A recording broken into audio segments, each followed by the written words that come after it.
अस्सलाम वालेकुम, नमस्कार, सत श्री अकाल। मेरा नाम प्रियांक है और मेरी पहली शायरी ये होती है कि जो हिंदू मुसलमान के जो झगड़े होते हैं ये ना हो। मैं इसी के लिए लिखता हूँ, तो आज मैं लिख के लाई हूँ। शुक्रिया। हिंदू मुस्लिम क्यों, इसका शीर्षक ये है, हिंदू मुस्लिम क्यों। मुझे दिवाली भी पसंद है, मुझे ईद भी पसंद है। मुझे दिवाली भी पसंद है, मुझे ईद भी पसंद है। मुझे होली भी पसंद है, मुझे बकरा ईद भी पसंद है। सुनिएगा, मैं इसी शरीर से नमाज पढ़ता मुसलमान भी हूँ। मैं इसी शरीर से जन्माष्टमी पे बना कृष्ण भगवान भी हूँ। फिर क्यों हिंदू मुसलमान के झगड़े करना। मैं तो अपने आप को अल्लाह और भगवान दोनों का दिया इंसान मानता हूँ। शुक्रिया। एक रेप पे लिखा था मैंने कि 9 महीने की बच्ची थी वो। उसने तो अभी बाहरी दुनिया देखी भी नहीं थी। 9 महीने की बच्ची थी वो, उसने तो अभी बाहरी दुनिया देखी भी नहीं थी। ये कैसे जालिम है जिन्होंने उसकी पूरी ज़िंदगी छीन ली। अभी उसके पैरों की पायल की आवाज़ पूरे घर में गूंजती।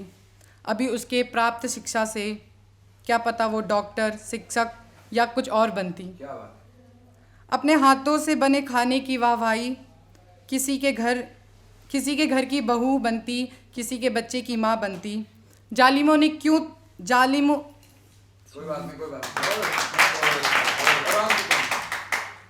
तुमने क्यों छीन ली उसकी ज़िंदगी। अभी तो उसने भारी दुनिया भी नहीं देखी थी। एक प्यार मोहब्बत की ओर बढ़ते हैं कि गलत जिक्र, इसका शीर्षक है गलत जिक्र। कि उसकी हर बात सही, मेरी बातों का हर बार गलत जिक्र होता है। उसकी हर बात सही, मेरी बातों का हर बार गलत जिक्र होता है। मुझे पता है औरों की वो बहुत फ़िक्र करती है। मुझे पता है औरों की वो बहुत फ़िक्र करती है, पर मेरे लिए तो उससे दिखावे वाला फ़िक्र तक नहीं होता है। शुक्रिया। एक लिखा था जिसका शीर्षक है मोहब्बत। कि मैं अपनी मोहब्बत को किसी वजह से भूलना चाह रहा हूँ मगर भूल नहीं पा रहा। कि मैं अपनी मोहब्बत को किसी वजह से भूलना चाह रहा हूँ मगर भूल नहीं पा रहा। न जाने क्यों ख्वाबों में बार बार उसका चेहरा आ रहा। मैंने उससे पूछ ही लिया, कहीं ये तुम्हारा कोई नशा या जादू टोना तो नहीं जो उतारने से भी उतारा नहीं जा रहा। उसका जवाब सुनिएगा कि ये कहीं तुम्हारा कोई नशा या जादू टोना तो नहीं जो उतारने से भी उतारा नहीं जा रहा। कि प्रियांक शायद तुम्हारा दिल दोबारा मुझ पे आ रहा। अब समझा मियाँ, तभी तो मेरा ये मोहब्बत भुलाया नहीं जा रहा। एक लिखा था कि जो बात कहना चाहता हूँ वो बात चंद लफ्ज़ों में कह दूँगा। जो बात कहना चाहता हूँ वो बात चंद लफ्ज़ों में कह दूँगा।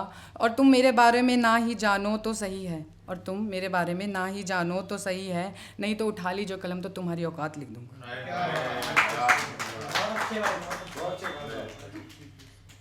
लिखना तो है कुछ हकीकत पर लिख नहीं पाता हूँ हकीकत पर। लिखना तो है कुछ हकीकत पर लिख नहीं पाता हूँ हकीकत पर। आज कुछ लिख रहा हूँ हकीकत पर, लिखना था मुझे हकीकत में एक दिन हकीकत पर। लिखने दो मुझे कुछ हकीकत पर, लिखने दो मुझे कुछ हकीकत पर। आज कुछ लिख ही दिया है हकीकत पर। कभी मुलाकात हो उस हसीना से हकीकत में।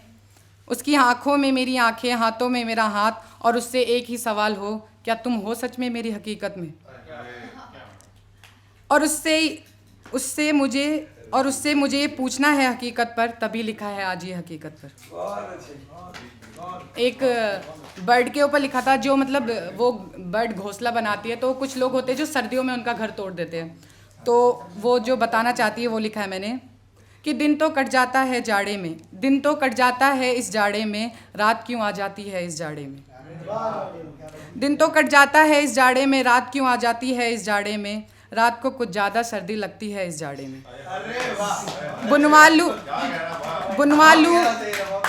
बुनवा लूँ क्या मैं भी एक जर्सी इस जाड़े में, क्या पता बच जाऊँ इस सर्दी से इस जाड़े में।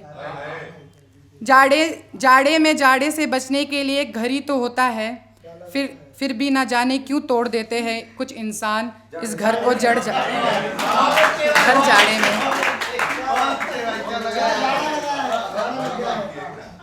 घर बनाने के लिए कहाँ कुछ मिलता है इस जाड़े में। घर बनाने के लिए कहाँ कुछ मिलता है इस जाड़े में। खाने को तो देते हैं, पीने को पानी भी देते हैं इस जाड़े में। फिर ना जाने क्यों तोड़ देते हैं घर इस जाड़े में। दिन तो कट जाता है इस जाड़े में, रात क्यों आ जाती है इस जाड़े में। रात को कुछ ज़्यादा सर्दी लगती है इस जाड़े में। शुक्रिया।